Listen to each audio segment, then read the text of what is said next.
Good morning. Welcome to Shields and Arrows, where we defend the faith, the family, and the fellowship. I'm Pastor Mark Baze, and thank you for joining us on this Friday episode. And wow, the presidential debate took place last night. I watched it, so you did not have to. And we're going to get into all of the implications for it. We're going to discuss it all. And then wherever else we may travel from there, we'll be sure to discuss. Your communities are not very safe. We'll just leave it that way. There is some more troubling news regarding crimes due to illegal aliens. We're going to get into that as well. But I appreciate you joining us and supporting this ministry. I'll remind you that we do have a website, Mark Baze Ministries. We work to keep that updated the best we can. I've got to get a few more sermons uploaded. Thankfully, I have enough content for you that it's a little bit of a challenge to keep everything up to date. But you can go and you can access all of that information, and you are able to find articles that we write. I need to get some more articles out there to you. And with that, you can support my ministry as well, and I greatly appreciate that. All right, well, good morning. Thank you all so much for joining us today. Let's go ahead and talk about the debate. Now, I did watch the whole thing, and let's do the brief analysis, and then we'll go into a little bit of detail as we go from there. My prediction for the debate was that both sides would declare victory, and it's not going to make a big difference. I'm going to say it's amazing because you can have a perception of a debate the night following the debate and even the next couple days, and then things can change. But what I'm going to tell you right now is what did happen. Biden came out, and my first thought was, he looks old, he looks tired, okay? He looked lifeless. He had, like, you could not hardly see his eyes. And you know Biden, like, he has like the squint going on all the time. He looked like he just had woken up from a nap or he needed a nap. Sleepy Joe, as Trump called him, you know. Sleepy Joe, he really did have an appearance of, my goodness, he just does not seem like he is with it. And whenever he opened his mouth, it didn't help him either. He did a lot of stuttering, did a lot of stammering. He had a couple times in which he said some things that sounded incoherent, and even Trump pointed it out. I don't know what you said, and I don't even know if you know what you said, Joe. It was not a good look for him. And you know it was not a good look for him because even the Democrats were admitting that it was not a good night. If there was any way possible they could have spun it, they would have. And we're going to wait and see what happens in the coming days. It was amazing. After the debate started, I believe the Biden campaign had a tweet or something mentioning that Joe was dealing with a cold. Obviously, they're doing everything they can to try to save face. So, I'll say this. We've joked a lot about how Joe Biden is not fit for the job, how he will have moments of confusion, that he will even have trouble speaking if he doesn't have a teleprompter. Joe Biden never had a moment that was absolutely devastating, I would say. Now, there's some commentators, I've watched some political commentators, and they've made it sound like Joe Biden completely froze up and became entirely lost and incoherent. He had moments, don't get me wrong, but what I am telling you is some of them are going to oversell how bad he did. He did bad. But the problem for Joe was not a single moment of completely locking up and becoming incapacitated. It was the continuous, over and over again, the stammering, the stuttering, saying things that didn't make sense. We knew some things that were going to happen regardless. Joe Biden lied, and he lied the whole time. Now, Trump exaggerates on some things. That's absolutely true. Trump will exaggerate about how great the water was during his campaign. Joe Biden will absolutely lie about policy. He said that he lost no American troops under his watch. We all know that's an absolute lie. So Biden will lie without any hesitation. Trump will exaggerate without any hesitation.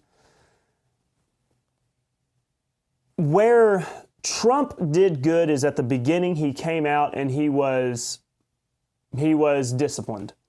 It wasn't as if he was lackluster. He came out, I think, in the first 30 minutes and did exactly what he needed to do. He was reserved, but at the same time, he was strong. He was confident. He spoke to his points, and he did well. The first 30 minutes really set the tone, and it was devastating. Biden never was able to recover from those first 30 minutes. And overall, to give you the short, and then we can talk a little bit more in detail in just a moment. Overall, it was a win for Trump. It was very bad for Biden. What I am going to tell you, though, there's a lot of Republicans today jumping up and down with joy. They need to knock it off, okay? If you do not want Biden to be in the White House, do not act like this thing is a done deal. It is not over. This is just the end of June. There is a lot of things that can happen. You do realize that Trump could be put in prison between now and then. That absolutely could take place. And it's a long time till November. The race is not over yet, okay? Anybody that tells you that the race is over, do not buy into it. Don't believe them, because there's a lot still to go. And we may see a few points go over to Trump after this, but people are fickle, all right? I just got done teaching a sermon over Elijah and the prophets of Baal and Jezebel. Israel serves as a good example of society. They changed their minds often. They would bounce back and forth from the Lord to Baal, back again. That's how society is. If the election was held today, I think Trump has an excellent shot at winning. It's a long ways to go. I don't think that we can sit here and say that it's over by any means. But if you are somebody who is tired of the way that Biden is running America, how we look weak on a foreign stage, if you don't like how the border is wide open and we have people being murdered by illegal aliens that are in our country right now, that are probably in a town near you, if you don't like all of that, then it was a good night. But it's far from over, okay? You cannot start celebrating just yet. Whenever I was a freshman in high school, in the fall baseball season, because my school was so small, we don't play football in the fall, we play baseball. We went to the state tournament, ranked 8 in the state, and we squared off against number 1 Dale, Oklahoma. Dale, very good team. They've traditionally been very good, and we beat them. We beat them 6-3. I believe it was 6-3. Could have been 6-4. Either way, we beat them. And our pitcher did an amazing job. Well, we thought we had it in the bag. We'd already beat the number 1 team. We're going to win this whole thing. So guess what we did? We stayed up way too late and excited about our victory, and then we got run ruled the next day. Let that be a story of caution. What may look like a great victory, and what was a great victory, does not seal the deal. It's a long way to go.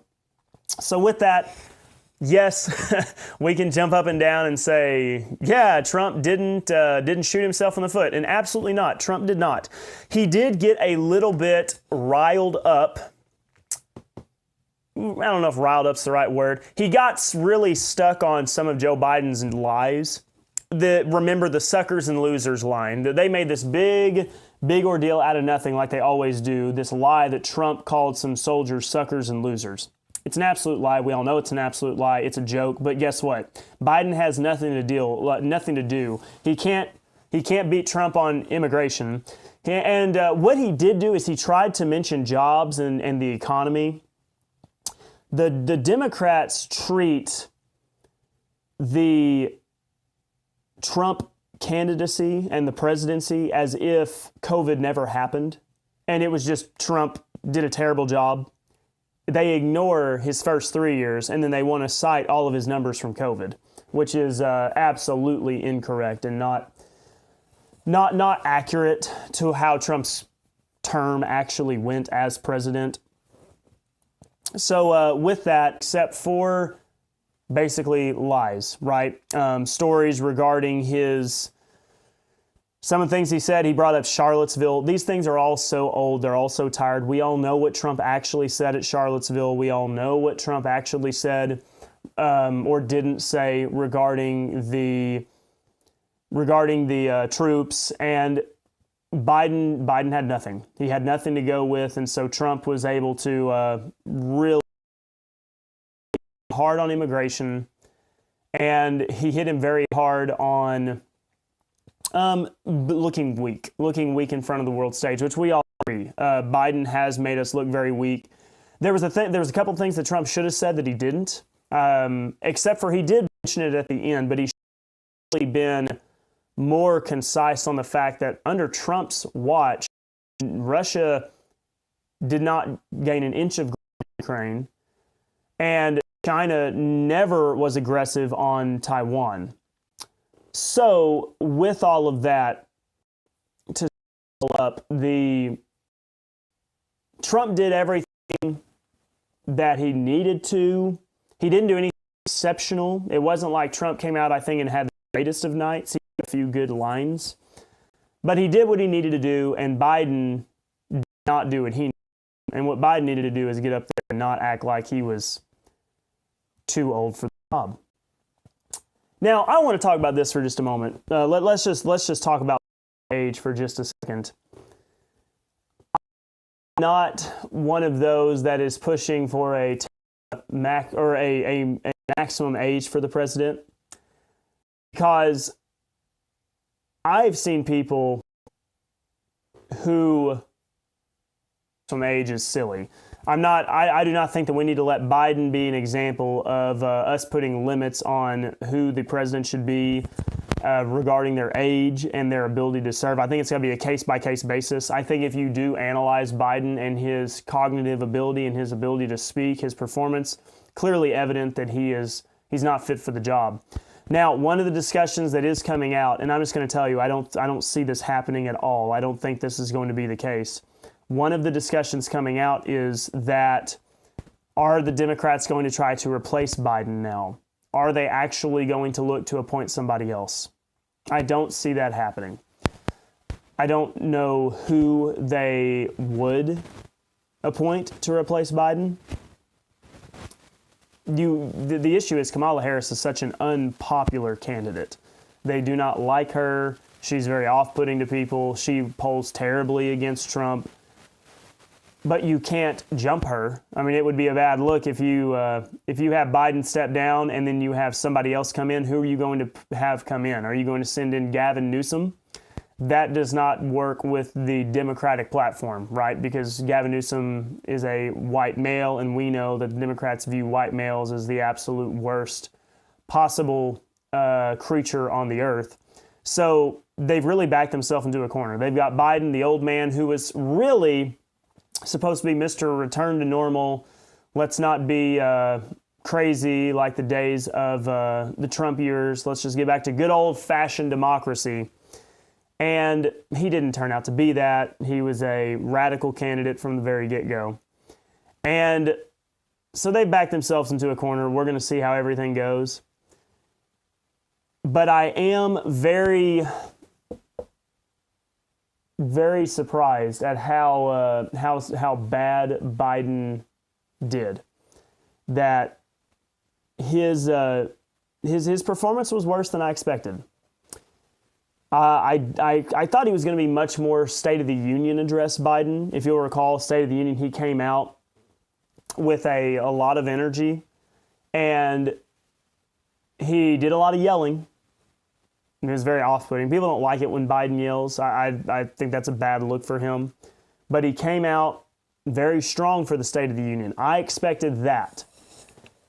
One of two things happened. Either Biden has gotten even significantly worse since the State of the Union, which was not that long ago. What was that, back in February? either he has declined significantly since the State of the Union, or whatever concoction that they gave him for the State of the Union, they administered it incorrectly this time around. Now, there was some speculation. If you notice, he came out and he really did the opposite of what a lot of us thought. Whenever we were speculating how Biden was going to do on this in this debate, we thought he's going to come out very strong, he's going to have a lot of energy, and then he's going to fade towards the end, kind of like what he did with the State of the Union. He did the opposite. He came out very low energy. He did a lot of sputtering, did a lot of stuttering of his words. And then he got stronger. And by stronger, I'm not saying that he picked up speed and really did well, but he was able to put together some words a little bit better.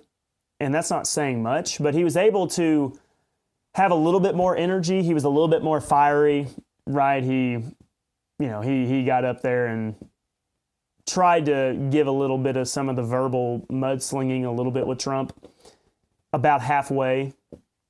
But it makes you wonder, did they give whatever they give to him too late? And whenever he first came out, it wasn't in his system yet, so he was operating on normal Joe Biden mode as compared to whenever he's hyped up on whatever it is they give him. If that's normal Joe Biden mode, I'm telling you right now, there's no way they can keep him hyped up all day long.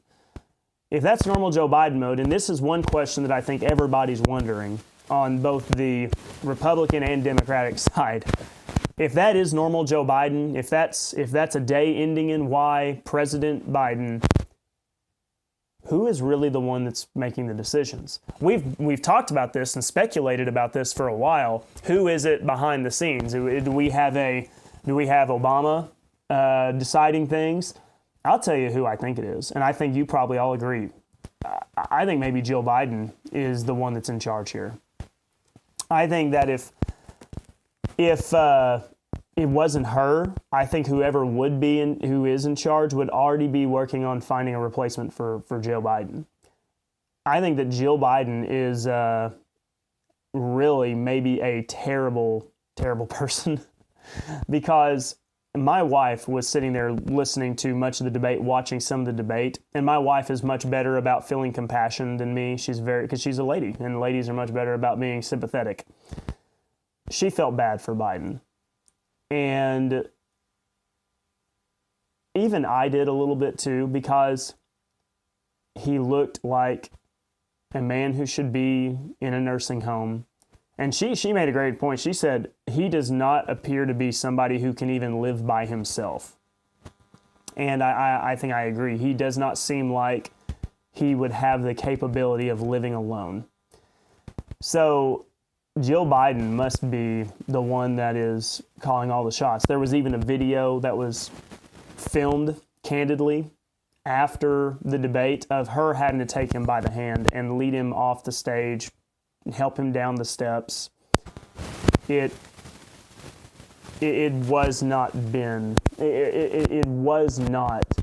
good look for him, and what we're going to have to wait and see is there any way that they can spin something up? I think that's about all they have left. What are they going to do now? Biden came out and looked bad against Trump. Trump came out and did what he needed to do. I'm not going to say that Trump did anything that exceptional. There were times whenever Trump didn't answer the questions and he kind of was still hung up on some of the lies that Biden said, which I understand. When he's up there telling lies, it's frustrating. But Trump did what he needed to do. Biden fell on his face. In a pretty significant way. Not the worst of ways he could have, but he definitely fumbled it. Now, are the Democrats going to be able to spin up some kind of controversy between now and then? What cards do they have to play? As I'm thinking about what they could possibly do, I don't know what issues are going to make a difference. They've tried abortion. I think abortion they really hoped was going to be their golden ticket. Trump and I'm not happy about it, but he's taking the moderate position. He said, it's back to the states. Let the states decide to do what they want to do. That's not my position on abortion, but it is what it is. That's going to be Trump's position. Saw where you said a little bit of mic crackling. I don't know if that happens because I'm contacting something, but hopefully that fixed it. But they tried to hit him on abortion, and it's not working. They have played the Trump is a racist Hitler argument. It's not working. Feminism's, it's not working. I don't know what else they have to play. So, which means they could try something desperate. And it's really getting to the point, if I was Trump, I know he has Secret Service. I don't know what else he can do, but he better up that security. That's all I know. Because they've already proven that they will throw him in prison if they get the chance. They may do it. They'll at least put him under house arrest. But they want this man behind bars. It's amazing to me because I think with Trump, the Democratic Party thought that they had a surefire way to get Biden reelected because he had already beaten Trump before. Now you have Trump come out with all these charges against him, and they were almost trying to play this game of chess to elevate Trump so that the Republican Party would nominate him. And but the Republican Party did. Republican Party nominated him, and then he's actually performing really well. And I really do think that that's why I'm seeing where you're getting a little bit of interference here. I'm going to keep an eye on my audio levels. I can see it right over here. But hopefully it is going to knock it off before too long. I don't have anything setting over here by you or by my equipment, so hopefully it'll get better. So with all of that, it's funny. Like it's backfired. The plan was to have Trump be the nominee to where Biden could beat him, and yet it seems like Trump is doing very well. So we're going to see how all of this plays out. Let's look at some of your comments and see what you have to say on the matter, and hopefully our interference, whatever we're dealing with, is no longer so strong. Ken says, Trump may be in trouble. Joe did a great job by answering all of the questions. And yeah, I can read some of the sarcasm in your comment there. Biden didn't have anything of substance. None of his policy answers were any good because what does he have to say? His numbers on inflation are bad. His numbers on immigration are bad. Yeah, really, really, really rough.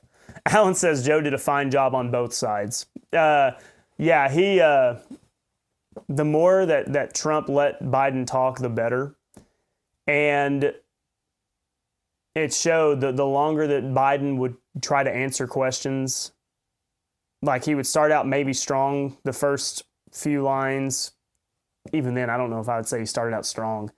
He started out weak in the beginning, and then he just completely trailed off into babbling towards the end. And it was really hard to follow. And even Trump, of course, had that line, said, I don't know what you said.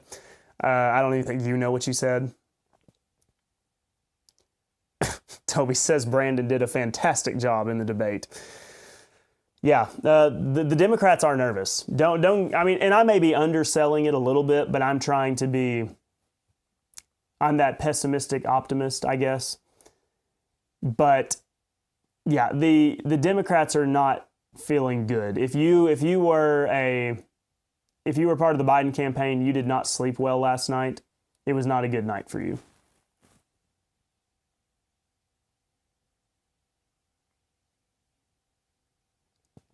Nancy, if you watched only the last half hour, you missed out on Trump doing good. He did okay in the later half, but the first half really set the tone because he was poised. he answered the questions, and Biden looked very, very tired and unprepared. But yes, he did look decrepit. My mom says it's almost like elder abuse, what his people are doing to him to get him through through the moments. Yeah, it's not good. I feel bad. I honestly feel bad for him. It's easy to talk about him and make some jokes whenever you don't actually see him, but when you see him in person, yeah, you feel bad for him. You really do.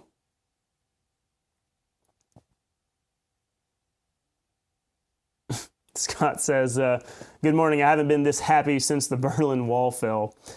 Scott, I was not around for when the Berlin Wall fell. What year was that? Shame on me, I guess, for not knowing. Yeah, 1989. See, I did not come around for another 6 years. I knew that I thought it was late 80s, maybe early 90s. So it's been like nearly 30 years now since you've been happy. Maybe even a little over 30 years. Yeah. So congratulations. I'm glad you're happy. Everything that, if you're a conservative, which I am, everything that you could have hoped for basically did come to fruition. Trump did not hurt himself, and Biden did. You know, here's one that I will mention. I was surprised that the moderators did as good of a job as they did. I was nervous. Being on CNN, I thought the moderators were going to be pretty biased, and they actually did a pretty good job. There was a couple times early on I felt like they almost bailed out Biden when he was struggling, but I thought they did actually pretty good. And maybe the reason why is CNN knew that if they messed it up, they would never get this opportunity again to do this no audience before convention type of debate. They knew they had to get it right. So maybe that's why. I'm just speculating. But they did good. They did good. And they really, towards the end, they stopped trying to save Biden. And it was pretty clear that they just let the debate play out. You know, they had the rules with the mics being muted. Did that help Trump? It might have. It didn't turn into a shouting match like last time. But it was good for Trump to take the debate. A lot of people, including myself, are kind of wondering, I don't know why he's going to take this debate out on CNN, not in front of a crowd with all the rules in place, but it worked out. It worked out.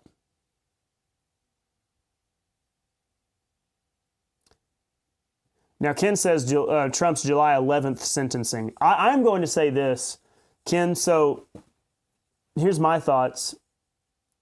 We may know who will win we may know who will win the election on July 12th. Because I don't know what other bombshell things can happen between now and November, except for maybe July 11th. Once again, the Democrats could always try to spin up something. They're running out of time. If you remember, in 2020, we already had George Floyd. We already had the riots. They already had a lot of things going on that were in place to boot Trump out. There's not anything happening right now. July 11th, though, could be a big moment. If on July 11th, Trump, if they send him to prison, we're going to see what that does to the polls. And on July 12th, July 13th, you'll probably have a good idea of how people are going to handle that, how they're going to respond. And here's another interesting thing. Is there going to be a second debate? Because they agreed already to what? A debate with NBC? Is that right? I think they already agreed to another debate. When is the second debate supposed to be? Second debate. Trump, Biden. The second debate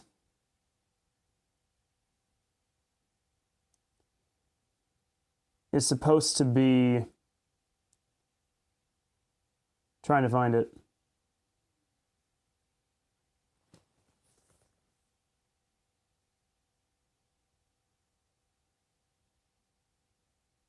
Trying to figure out when is the next debate. I think it's supposed to be in NBC, but a little bit later.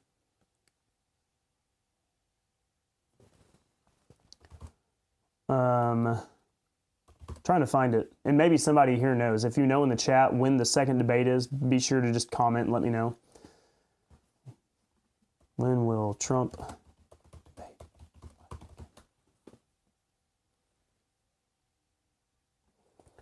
There is, so by ABC. Not NBC, ABC.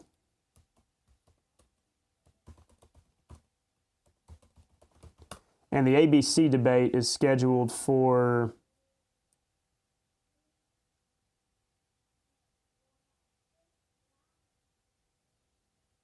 September 10th. So, several months. Here's what I'm going to say. If Biden has declined that much from February,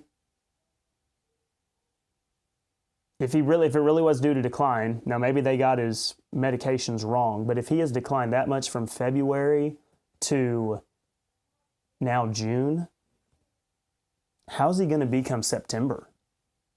I don't know. Is he going to stay the same, or did he just have a bad night? I don't know. Do you think there's going to be a second debate? Be sure to comment and let me know. Do you think there, yeah, thank y'all. Yep, y'all are, September's what y'all are saying. Do you think there'll be a second debate? It was interesting to me whenever I did search for debate, though.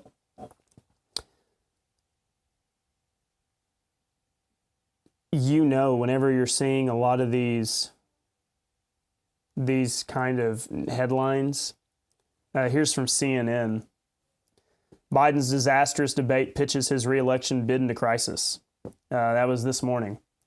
That says a lot for CNN to come back on this. And if Joe Biden loses November's election, history will record that it took just 10 minutes to destroy a presidency. Objectively, look at this. Objectively, Biden produced the weakest performance since John F. Kennedy and Richard Nixon started the tradition of televised debates in 1960. Minutes into the showdown, a full-blown Democratic panic was underway at the idea of heading into the election with such a diminished figure at the top of the ticket.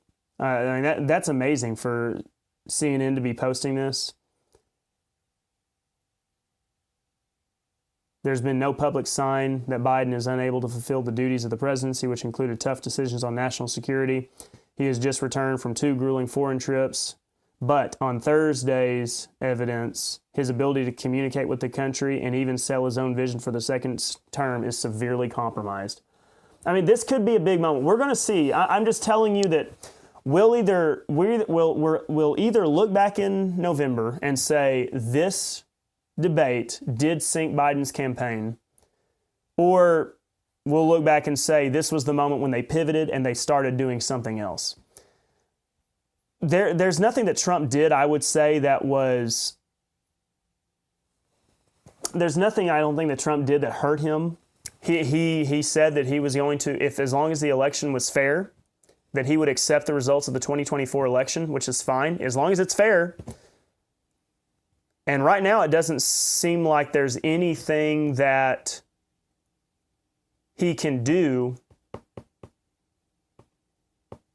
or there's anything that the Democrats can do to bring back some of those COVID rules. I don't think you're going to see the number of votes like we did last time. I think that it's going to be millions of votes less. And lower voting is, you can imagine that's going to be taking away from Biden's overall numbers.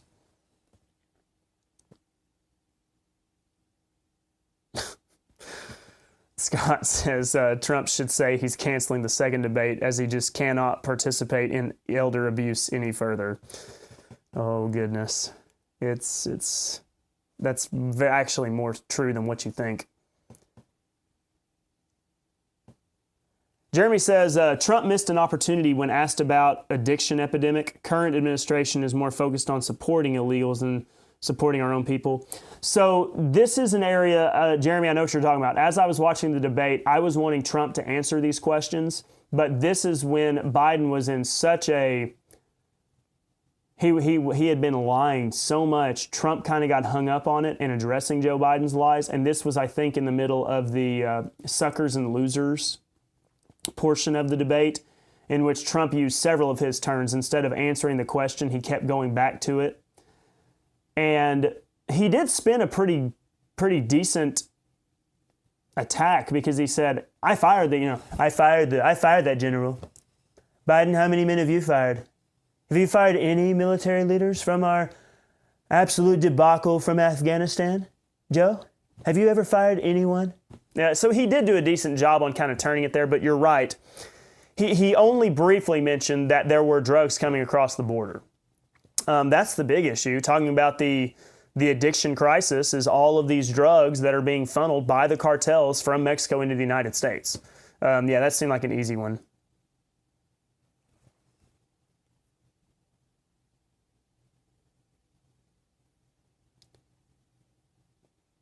Toby said, did Trump announce his VP? I don't know anything of this. Let's look and see.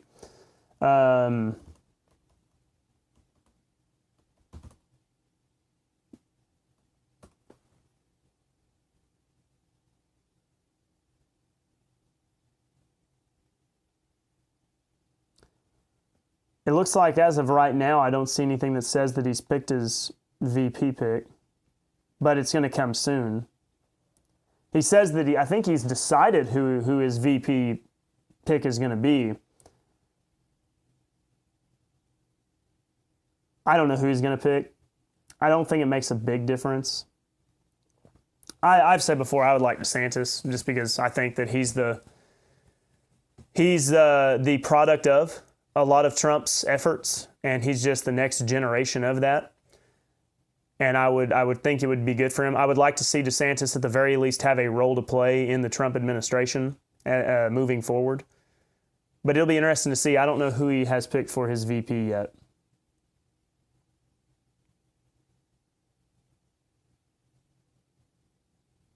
Ken says maybe they gave him something after the second commercial break. Possibly. It could have been something really fast working. News just came in on your watch. All right, I am uploading. I am right now. I'm keep updating everything right now to see what it says. If y'all are getting a name, you can go ahead and comment here.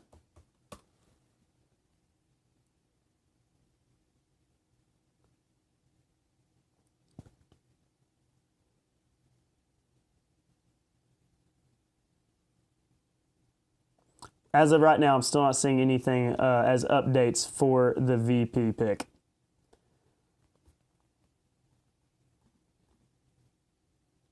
So I'll keep watching the chat, and we'll see if we get any update on that. Let's go ahead and just talk a little bit about. Let's just talk a little bit about the debate. I saw a lot of people talking about, oh, this is so bad for the country that we have these two men up here arguing and talking about golf. I think what's bad for the country is having a president that does look weak. I think it's bad for the country to have a president that cannot string together coherent sentences and convey his own thoughts and put those into words. I will say this again and again. If you are a Bible believer and you hold to biblical principles, there is no reason for you to play the self-righteous card and say, neither one of these men are my ideal candidates, so I'm not going to support either one of them. You have to work with what you have. You have to work with what you have. Otherwise, you are really taking a weak, passive approach. I care about who the president is because I care about what kind of country my children inherit. I want them to be able to afford to live. I want them to be able to live the way that they believe God has called us to live. And so therefore, it does matter. What do you do when you only have a limited option. You pick the best option that you can. That's absolutely what you have to do. And we have in the past tried to vote in evangelical preachers or evangelical politicians. Jimmy Carter was supposed to be an evangelical politician, and that did not go well. All of the